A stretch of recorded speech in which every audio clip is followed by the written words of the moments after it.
GeM TV நேயர்களுக்கு அன்பு வணக்கங்களை கூறிக்கொண்டு வழக்கம் போல் விநாயகப் பெருமானை வணங்கி இன்றைய 12 ராசிகளுக்கான பலன்களை காணலாம். இன்று 26/3/2025 பங்குனி மாதம் 12ஆம் நாள், குரோதி வருடம், அற்புதமான புதன்கிழமை. இன்றைய ஆதிக்க கிரகம் புத பகவான். இன்று நாம் வழிபட வேண்டிய தெய்வம் பெருமாளை வழிபட வேண்டும். இன்றைய சூரிய உதயம் காலை 6:10 சூரிய அஸ்தமனம் மாலை 6:20. இன்றைய நல்ல நேரம் காலை 9:30 முதல் காலை 10:30 வரை, அதேபோல் மாலை 4:30 முதல் மாலை 5:30 வரை. இன்றைய ராகு காலம் மதியம் 12 முதல் மதியம் 1:30 வரை. இன்றைய யமகண்டம் காலை 7:30 முதல் காலை 9 வரை. இன்றைய குளிகை நேரம் காலை 10:30 முதல் மதியம் 12 வரை. இன்றைய சுபகோரை புதன்கோரை நேரம் காலை 6 முதல் 7 வரை. இன்றைய நட்சத்திரம் இன்று அதிகாலை 12:42 பிறகு அவிட்டம் நட்சத்திரம். இன்றைய திதி இன்று இரவு 11:05 வரை தேய்பிறை துவாதசி, அதன் பின்பு திரையோதசி வருகின்றது. இன்றைய சந்திராஷ்டம நட்சத்திரம் இன்று அதிகாலை 12:42 பிறகு புனர்பூசம் நட்சத்திரத்துக்கு சந்திராஷ்டமம் இருக்கின்றது. கவனமாக இருக்கும். அடுத்து நாம் காண இருப்பது 12 ராசிகளுக்கான பலன்களை. மேஷ ராசி அன்பர்களே, இன்று மதியம் வரை சந்திரன் உங்கள் ராசிக்கு 10ஆம் இடத்திலே இருக்கின்றார். உங்களுடைய ராசி அதிபதி செவ்வாயாகப்பட்டவர் ராசிக்கு 3ஆம் இடத்திலே இருக்கின்றார். ஆகவே இன்று என்ன நடக்கும்? வீடு வண்டி வாகன வகையிலே மிகுந்த யோகம் உண்டாகும். தொழிலிலே நல்ல முன்னேற்றம் ஏற்படும். உங்களுடைய முயற்சிகள் எல்லாம் பெரிய வெற்றியை தரக்கூடிய அற்புதமான நாள். சிறிதாக முயற்சி செய்வீர்கள், பெரிய வெற்றி கிடைக்கும். முன்னோர்களுடைய ஆசீர்வாதம் பரிபூர்ணமாக கிடைக்கின்ற நாள். கணவன் மனைவியிடையே நல்ல ஒற்றுமை ஏற்படும். உறவினர்களால் நல்ல ஆதாயம் உண்டாகும். தாய் வழி சொந்தங்களின் உதவிகள் எல்லாம் கிடைக்கும். சொத்துக்கள் சேருகின்ற நாள். உங்களுடைய காரியங்கள் எல்லாம் அமோகமாக முடியும். உத்தியோகத்திலே சம்பள உயர்வு, பதவி உயர்வு, இடமாற்றம் இவையெல்லாம் கிடைக்கும். திருமண பேச்சுவார்த்தைகள் சுபமாக முடியும். நீங்கள் நினைத்தது அனைத்தும் நல்லபடியாக நடக்கக்கூடிய நல்ல நாளாக இன்றைய நாள் இருக்கின்றது மேஷராசினருக்கு. ஆகவே இன்றைய நாளிலே பெருமாளை வழிபட்டு மேலும் நற்பலன்களை பெறுங்கள். வாழ்த்துக்கள். ரிஷபராசி அன்பர்களே, இன்று மதியம் வரை சந்திரன் உங்கள் ராசிக்கு 9ஆம் இடத்திலே இருக்கின்றார். உங்களுடைய ராசி அதிபதி சுக்கிரன் ராசிக்கு 11ஆம் இடத்திலே இருக்கின்றார். ஆகவே இன்றைய நாளிலே உங்களுடைய முயற்சிகள் அனைத்தும் வெற்றி பெறும். உடல் ஆரோக்கியத்திலே நல்ல முன்னேற்றம் உண்டாகும். கடன் தொல்லைகள் முற்றிலுமாக விலகும். நண்பர்கள் மூலம் எதிர்பார்த்த உதவிகள் கிடைக்கும். வேலையிலே இருந்து வந்த பிரச்சனைகள் எல்லாம் சரியாகிவிடும். தந்தை உறவு வழியிலே நல்ல அனுகூலம் உண்டாகும். திருமணம் போன்ற சுபகாரிய பேச்சுவார்த்தைகள் இனிதே முடியும். கூட்டு தொழிலிலே நல்ல லாபங்கள் வரக்கூடிய நாள். வேலை இல்லாதவர்களுக்கு நல்ல வேலை கிடைக்கும். பொருள் வரவு தன லாபம் அதிகரிக்கின்ற நாள். திடீர் அதிர்ஷ்டம் சிலருக்கு தேடி வரும். வேலையிலே நல்ல மாற்றம் உண்டாகும். குழந்தைகளுக்காக சுப செலவு செய்யக்கூடிய அற்புதமான நாள். ஆகவே இன்றைய நாளிலே மேலும் நற்பலன்களை பெறுவதற்கு பெருமாளை வழிபாடு செய்யுங்கள். வாழ்த்துக்கள். மிதுன ராசி அன்பர்களே, இன்று மதியம் வரை சந்திரன் உங்கள் ராசிக்கு 8ஆம் இடத்திலே இருக்கின்றார். உங்களுடைய ராசி அதிபதி புதனாகப்பட்டவர் ராசிக்கு 9ஆம் இடத்திலே இருக்கின்றார். இன்று நாள் முழுவதும் உங்களுக்கு சந்திராஷ்டமம் இருக்கின்றது. என்றாலும் மௌனத்தை கடைபிடியுங்கள். மௌனத்தை கடைபிடித்தால் சந்திராஷ்டமத்திலிருந்து தப்பிவிடலாம். எச்சரிக்கையாக இருக்க வேண்டும். வண்டி வாகனங்களிலே செல்லும் போது கவனமாக செல்ல வேண்டும். வேலை செய்யும் இடத்திலே மற்றவரை பற்றி எதுவும் புறம் பேசக்கூடாது. புதிதாக கடன் வாங்கக்கூடாது. நீங்களும் கடன் கொடுக்கக்கூடாது. கோர்ட்டு கேஸ் போன்ற பிரச்சனைகளிலே ஈடுபடவே கூடாது. கணவன் மனைவிக்குள் சண்டை சச்சரவுகள் ஏற்படலாம். விட்டு கொடுத்து செல்லுங்கள். கோபத்தை முற்றிலுமாக தவிர்த்து கொள்ளுங்கள். மனக்குழப்பமும் பதட்டமும் இருக்கக்கூடிய நாள். ஆகவே இதை தவிர்ப்பதற்கு ராமநாமத்தை சொல்லுங்கள். புதிய முதலீடுகளை, புதிய முயற்சிகளை தவிர்க்க வேண்டிய நாள். வேலை மாற்றம் சிலருக்கு ஏற்படும். என்றாலும் கவனமாக மாற்றம் செய்யுங்கள். டக்கென்று ஒரு இடத்திலிருந்து இன்னொரு இடத்திற்கு மாறிவிடாதீர்கள். அது உங்களுக்கு எதிர்காலத்திலே பிரச்சனையை ஏற்படுத்தலாம். ஆகவே கவனத்துடன் இருங்கள், நிதானமாக இருங்கள், யோசித்து செயல்படுங்கள். புதிதாக இந்த முடிவையும் இன்றைய நாளிலே எடுத்து விடாதீர்கள். வேலை மாற்றமாகட்டும், குடும்ப விஷயமாகட்டும், தொழில் விஷயமாகட்டும், எந்த விஷயத்திலும் முடிவுகளை இன்றைய நாளிலே சற்று தள்ளி போடுங்கள். ஒரு 2 நாட்கள் பார்க்கலாம் என்று சொல்லிவிடுங்கள். வேறு இடத்திலே வேலைக்கு அழைக்கின்றார்களா, ஒரு 2 நாட்கள் பொறுங்கள் என்று அவரிடம் அவகாசம் வாங்கி கொள்ளுங்கள். மன அமைதிக்கு இறைவனுடைய நாமத்தை சொல்லிக்கொண்டே இருக்க வேண்டிய நாள். குலதெய்வ வழிபாடு மன அமைதியை தரும். ஆகவே இன்றைய நாளிலே மௌனத்தை கடைபிடித்து கோபத்தை தவிர்த்து நிதானமாக இருந்தால் சந்திராஷ்டம பாதிப்புகள் உங்களை ஒன்றும் செய்யாது.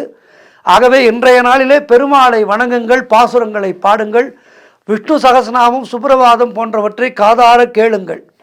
வாழ்த்துக்கள். கடகராசி அன்பர்களே, இன்று மதியம் வரை சந்திரன் உங்கள் ராசிக்கு 7ஆம் இடத்திலே இருக்கின்றார். ஆகவே இன்றைய நாளிலே நீங்கள் எதிர்பார்த்த விஷயங்கள் எல்லாம் நல்லபடியாக நடக்கும். திருமணம் போன்ற சுபகாரிய பேச்சுவார்த்தைகள் கைகூடி வரும். வீடு, வண்டி, வாகன மாற்றம் உண்டாகும். அது நல்ல மாற்றமாக இருக்கும். எதிர்பார்த்த இடமாற்றம் கிடைக்கும். பழைய பாக்கிகள் வசூலாகும். காரிய வெற்றிகள் உண்டாகின்றன. குலதெய்வ வழிபாடு வெற்றியை தரும். மனம் மிகவும் சந்தோஷமாக இருக்கும். கடன் பிரச்சனைகள் முற்றிலுமாக தீரும். பொருளாதாரம் திருப்திகரமாக இருக்கும். பிள்ளைகளால் பெருமை ஏற்படும். வாழ்க்கை துணையால் நல்ல மகிழ்ச்சி உண்டாகும். உறவினர்களோடு இருந்து வந்த மன வருத்தங்கள் எல்லாம் தீரும். திருமணம் போன்ற சுபகாரிய பேச்சுவார்த்தைகள் இனிதே முடிகின்றன. தொழில் மற்றும் வியாபாரத்திலே நல்ல முன்னேற்றம் உண்டாகும். அலுவலகத்திலே இருந்து வந்த நெருக்கடிகள் குறையும். ஆகவே இன்றைய நாள் என்பது சிறப்பான நாளாக இருக்கின்றது. மேலும் நற்பலன்களை பெறுவதற்கு என்ன செய்ய வேண்டும்? பெருமாளை வழிபாடு செய்யுங்கள். வாழ்த்துக்கள். சிம்ம ராசி அன்பர்களே, இன்று மதியம் வரை சந்திரன் உங்கள் ராசிக்கு 6ஆம் இடத்திலே இருக்கின்றார். உங்களுடைய ராசி அதிபதி சூரியன் ராசிக்கு 8ஆம் இடத்திலே இருக்கின்றார். ஆகவே இன்றைய நாளிலே கொடுத்த வாக்கை காப்பாற்ற முடியாத சூழ்நிலைகள் ஏற்படலாம். ஆகவே சூழ்நிலைகளிலிருந்து தப்பித்து கொள்ள இறைவனுடைய பாதத்தை பற்றி கொள்ளுங்கள். அலுவலகத்திலே வேலை பளு அதிகமாக இருக்கும். பொருளாதாரம் நெருக்கடியாக இருக்கின்றது. உடல் ஆரோக்கியத்திலே மிகுந்த கவனம் தேவை. வீண் விரயங்கள் உண்டாகும். தொழில் சம்பந்தமான புதிய கடன் எதுவும் வாங்கக்கூடாது. மேலதிகாரிகளால் நெருக்கடிகள் உண்டாகலாம். வேலை மாற்றம் சிலருக்கு உண்டாகும். தேவையில்லாமல் மற்றவருடைய விஷயங்களிலே தலையிடாதீர்கள். வீண் வாக்குவாதங்களை எல்லாம் தவிர்க்க வேண்டிய நாள். மௌனத்தை கடைபிடியுங்கள். பெருமாளுடைய பாதங்களை பற்றி கொள்ளுங்கள். பாசுரங்களை கேளுங்கள். நரசிம்மரை வழிபடுங்கள். வாழ்த்துக்கள். கன்னிராசி அன்பர்களே, இன்று மதியம் வரை சந்திரன் உங்கள் ராசிக்கு 5ஆம் இடத்திலே இருக்கின்றார். உங்களுடைய ராசி அதிபதி புதன் ராசிக்கு 6ஆம் இடத்திலே இருக்கின்றார். ஆகவே இன்றைய நாளிலே குழந்தை பாக்கியத்திற்காக காத்திருக்கின்ற தம்பதிகளுக்கு குழந்தை பாக்கியம் உண்டாகும். தொழில் மற்றும் வியாபாரத்திலே நல்ல முன்னேற்றம் ஏற்படும். காரிய தடைகள் எல்லாம் விலகி நீங்கள் எடுக்கும் முயற்சிகள் வெற்றியை தரும். நினைத்ததெல்லாம் நல்லபடியாக நடக்கக்கூடிய நாள். வேலை இல்லாதவர்களுக்கு நல்ல வேலை கிடைக்கும். நண்பர்கள் மூலம் அனுகூலம் உண்டாகும். பொருளாதாரம் திருப்திகரமாக இருக்கும். தொட்டதெல்லாம் பொன்னாகக்கூடிய அற்புதமான நாள். கடன் பிரச்சனைகள் தீரும். மனம் மிகவும் சந்தோஷமாக இருக்கும். புதிய முயற்சிகள் வெற்றியை தரும். அலுவலகத்திலே பதவி உயர்வு, சம்பள உயர்வு போன்றவை கிடைக்கும். உடல் ஆரோக்கியம் திருப்திகரமாக இருக்கும். ஆகவே இன்றைய நாளிலே மேலும் நற்பலன்களை பெறுவதற்கு பெருமாளை வழிபாடு செய்யுங்கள். வாழ்த்துக்கள். துலாம் ராசி அன்பர்களே, இன்று மதியம் வரை சந்திரன் உங்கள் ராசிக்கு 4ஆம் இடத்திலே இருக்கின்றார். உங்களுடைய ராசி அதிபதி சுக்கிரன் ராசிக்கு 6ஆம் இடத்திலே இருக்கின்றார். ஆகவே இன்றைய நாளிலே தாய் வழி சொந்தங்களின் உதவிகள் எல்லாம் கிடைக்கின்ற நாள். தேடி வரும் உதவிகள். பொருளாதாரம் திருப்திகரமாக இருக்கும். உத்தியோக வகையிலே சிலருக்கு நல்ல மாற்றம் உண்டாகின்ற நாள். பதவி உயர்வோடு மாற்றம் உண்டாகும். அதேபோல் செய்தொழில் செய்பவர்களுக்கு, சுயதொழில் செய்பவர்களுக்கு நல்ல முன்னேற்றம் உண்டாகும். திருமணம் போன்ற சுபகாரிய பேச்சுவார்த்தைகள் இனிதே முடிகின்ற நாள். உடல் ஆரோக்கியம் சிறப்பாக இருக்கும். வீடு கட்டுவதற்கான முயற்சிகள் நல்லபடியாக முடியும். மனக்குழப்பங்கள் தீரும். மனதிலே தெளிவு உண்டாகும். புதிய முயற்சிகள் கைகூடும். கடன் தொல்லைகள் விலகுகின்றன. ஆக இன்றைய நாள் என்பது அற்புதமான நாளாக இருக்கின்றது. மேலும் நற்பலன்களை பெறுவதற்கு பெருமாளை வழிபாடு செய்யுங்கள். வாழ்த்துக்கள். விருச்சிக ராசி அன்பர்களே, இன்று மதியம் வரை சந்திரன் உங்கள் ராசிக்கு 3ஆம் இடத்திலே இருக்கின்றார். உங்களுடைய ராசி அதிபதி செவ்வாய் ராசிக்கு 8ஆம் இடத்திலே இருக்கின்றார். ஆகவே இன்றைய நாளிலே எதிர்பார்த்த பணம் கைக்கு வரும். இளைய சகோதரர்கள் மூலம் நல்ல ஆதாயம் உண்டாகும். சகல பாக்கியங்களும் தேடி வருகின்ற நாளாக இன்றைய நாள் இருக்கின்றது. திருமணம் போன்ற சுபகாரிய பேச்சுவார்த்தைகள் இனிதே முடிகின்றன.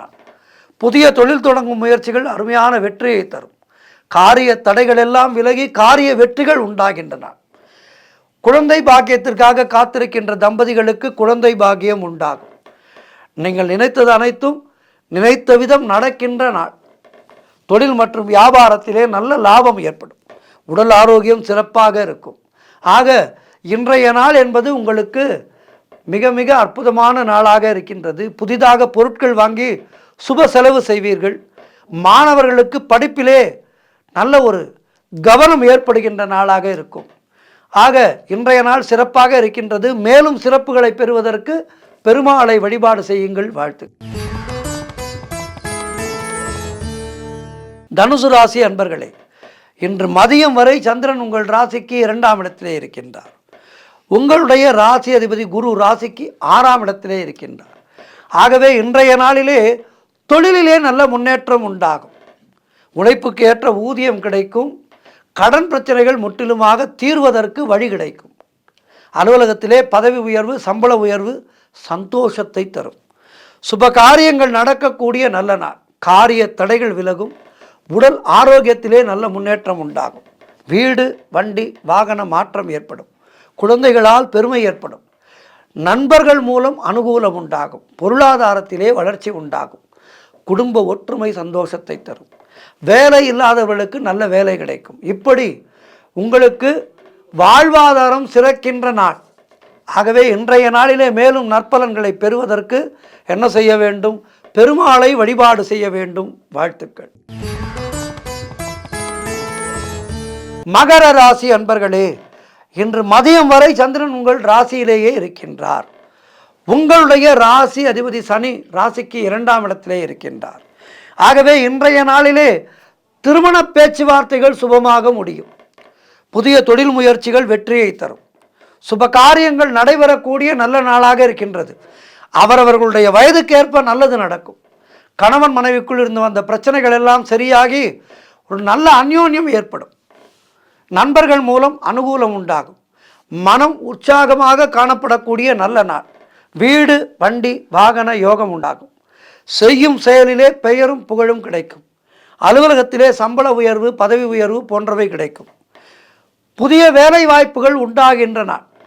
தொழிலிலே நல்ல லாபம் ஏற்படும். நினைத்த காரியம் எல்லாம் நல்லபடியாக நடக்கக்கூடிய நல்ல நாளாக இன்றைய நாள் இருக்கின்றது. எதிலும் வெற்றி உண்டாகும். ஆகவே இன்றைய நாளிலே மேலும் வெற்றிகளை பெறுவதற்கு பெருமாளை வழிபாடு செய்யுங்கள். வாழ்த்துக்கள். கும்பராசி அன்பர்களே, இன்று மதியம் வரை சந்திரன் உங்கள் ராசிக்கு 12ஆம் இடத்திலே இருக்கின்றார். உங்களுடைய ராசி அதிபதி சனி ராசியிலேயே இருக்கின்றார். ஆகவே இன்றைய நாளிலே தேவையில்லாத செலவுகள் ஏற்படும். கவனமாக இருக்க வேண்டும். உத்தியோகத்திலே இருப்பவர்கள் பணியிலே கூடுதல் கவனம் செலுத்த வேண்டும். மேலதிகாரிகளுடைய தொந்தரவு இருக்கும். ஆகவே கவனமாக இருங்கள். புதிய முதலீடுகளை, புதிய முயற்சிகளை தவிர்க்க வேண்டிய நாள். திருமணம் போன்ற சுபகாரிய பேச்சுவார்த்தைகள் சற்று தள்ளி போகும். உடல் உழைப்பு அதிகமாக இருக்கும். வருமானம் குறைவாக இருக்கும். நண்பர்கள், உறவினர்கள் மூலம் அனுகூலம் உண்டாகும். உடல் ஆரோக்கியத்திலே மிகுந்த எச்சரிக்கையாக இருக்க வேண்டும். கணவன் மனைவிக்குள் சண்டை சச்சரவுகள் ஏற்பட்டு விலகும். வீடு, வண்டி சம்பந்தமான விரய செலவுகள் சிலருக்கு ஏற்படலாம். கூட்டுத் தொழிலே மன வருத்தங்கள் உண்டாகலாம். குலதெய்வ வழிபாடு மன அமைதியை தரும்.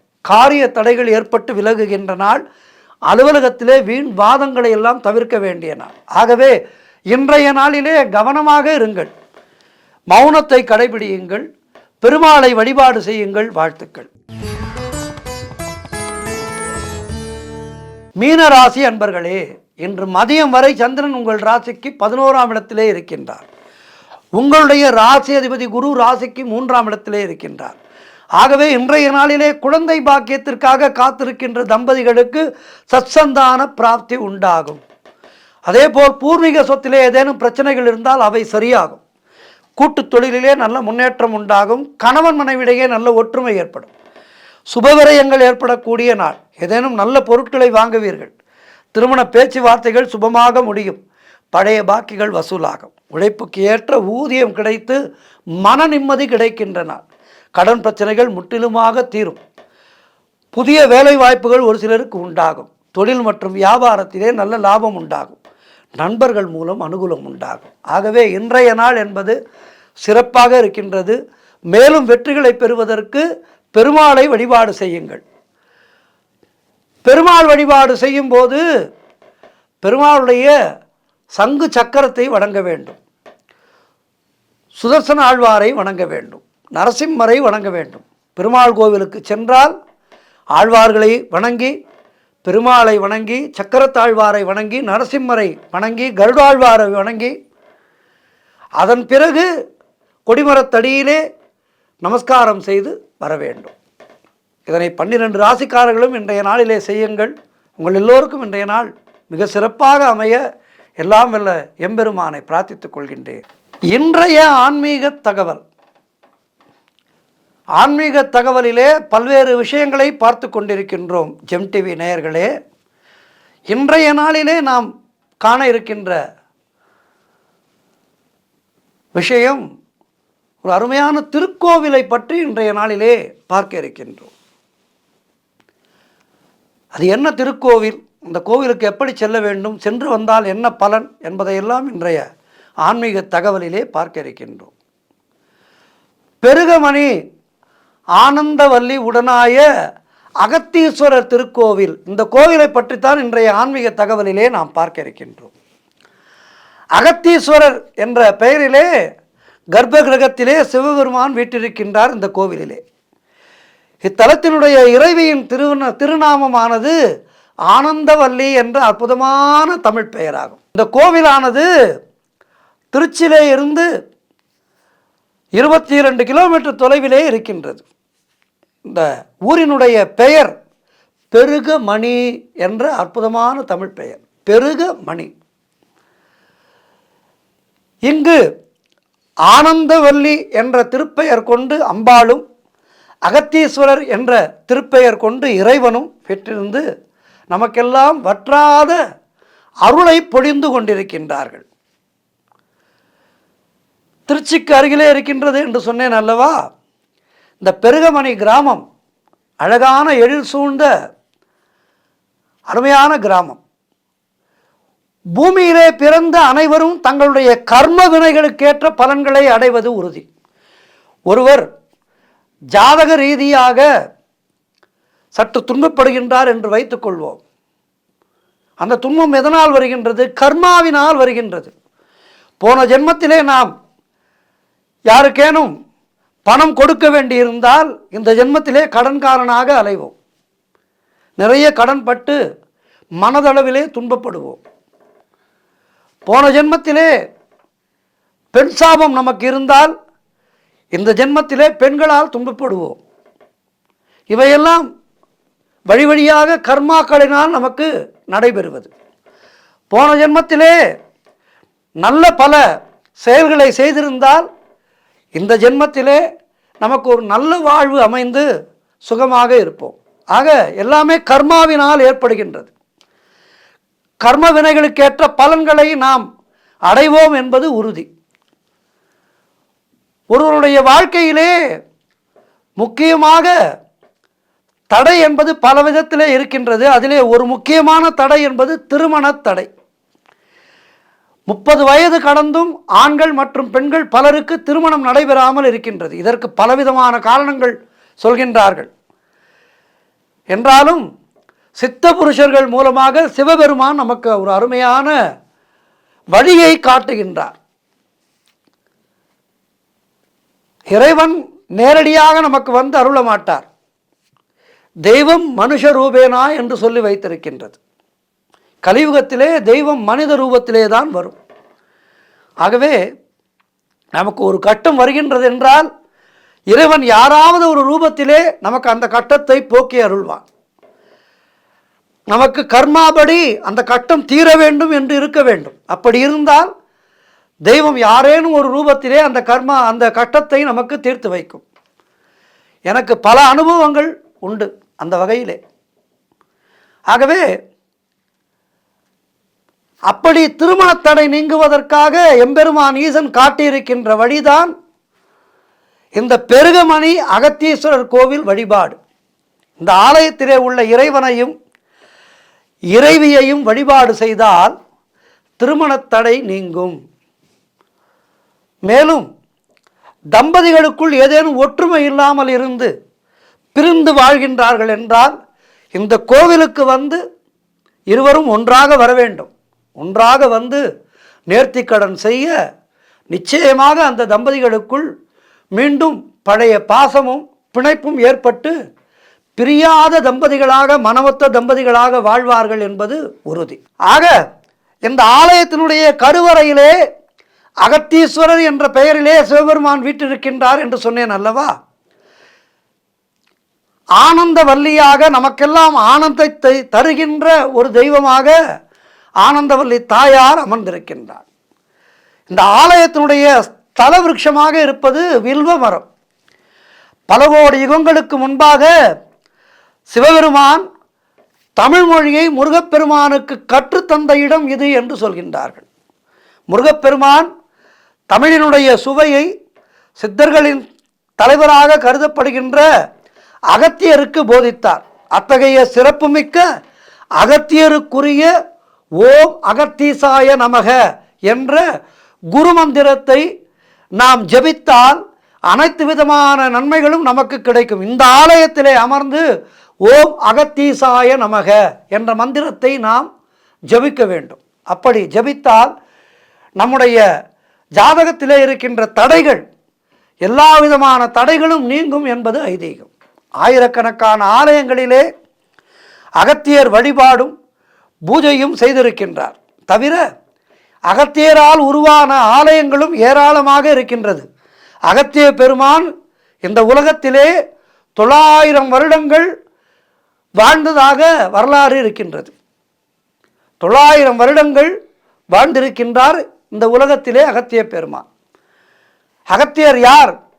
சிவபெருமானுக்கு ஒரு வளர்ப்பு மகனாக இருந்தவர். சிவபெருமான் தன்னுடைய திருமண கோல காட்சியை அகத்தியன் பார்க்கவில்லை என்பதற்காக பொதிகை மலை சாரலுக்கு வந்து தன்னுடைய திருமண கோலத்தை அகத்தியருக்கு காட்சி தருகின்றார்.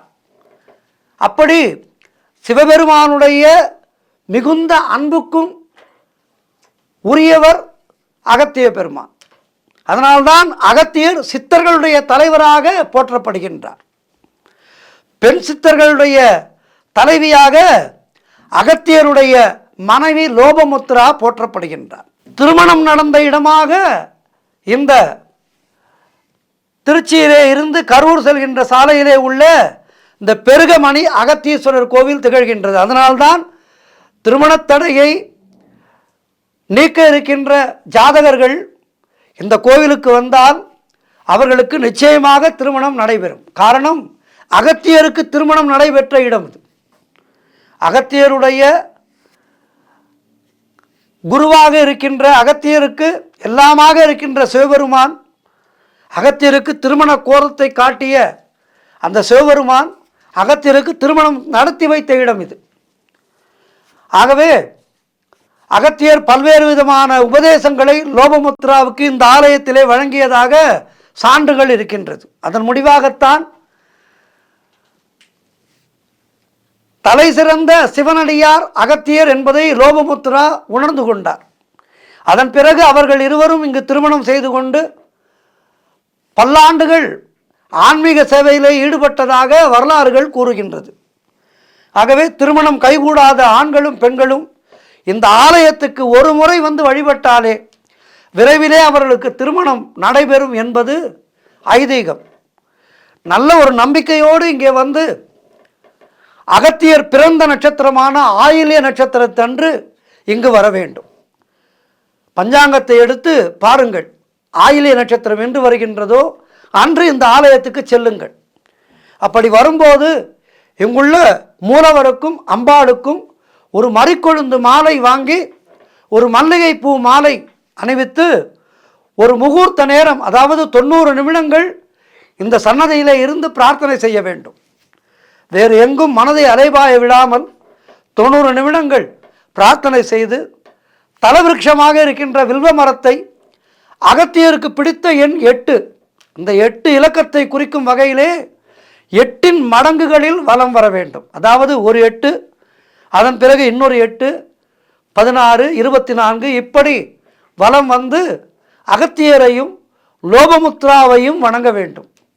அப்படி வணங்கும் போது ஓம் அகத்தீசாய நமக இந்த மந்திரத்தை மனதிலே உருப்போட்டு கொண்டே வணங்க வேண்டும். வணங்கி வலம் வர வேண்டும். அப்படி வலம் வந்தால் திருமணத்தடை யாருக்கு இருக்கின்றதோ அந்த ஜாதகருக்கான திருமணத்தடை என்பது உடனடியாக நீங்கி இந்த ஆலயத்துக்கு சென்று வந்த பின்பு உடனே சொல்வார்கள், வீட்டிலே ஒரு நல்ல ஜாதகம் வந்திருக்கின்றது, பொருந்து இருக்கின்றது, பார்க்கலாம் என்று உடனடியாக பார்ப்பீர்கள். திருமணம் நிச்சயமாகிவிடும். ஆகவே இந்த திருமண தடை இருக்கின்ற ஜாதகர்கள் உடனடியாக திருச்சிக்கு அருகே இருக்கின்ற இந்த கோவிலுக்கு சென்று உங்களுடைய திருமண தடை நீங்க பெற்று வாழ்விலே திருமணம் என்பது ஒவ்வொருவருக்கும் ஆண் பெண் இருவருக்குமே இன்றியமையாதது. ஆகவே இந்த திருமண வாழ்க்கையிலே உங்களுடைய பங்கு இருந்து நீங்கள் அடுத்த சந்ததியை, நல்ல சந்ததியை உருவாக்கி நீங்கள் எல்லோரும் வாழ்வாங்கு வாழ வேண்டும் என்று இந்த அகத்தீஸ்வரரை பிரார்த்தித்துக் கொள்கின்றேன். ஆகவே திருமணத்தடை இருக்கின்ற ஜாதகர்கள் உடனடியாக இந்த ஆலயத்துக்கு சென்று திருமணத்தடை நீங்கி வாழ்விலே திருமண வரம் பெற்று 16 பேர்களும் பெற்று வாழ்வாங்கு வாழுங்கள். அதற்கு நான் பிரார்த்தித்துக் கொள்கின்றேன். நன்றி, வணக்கம்.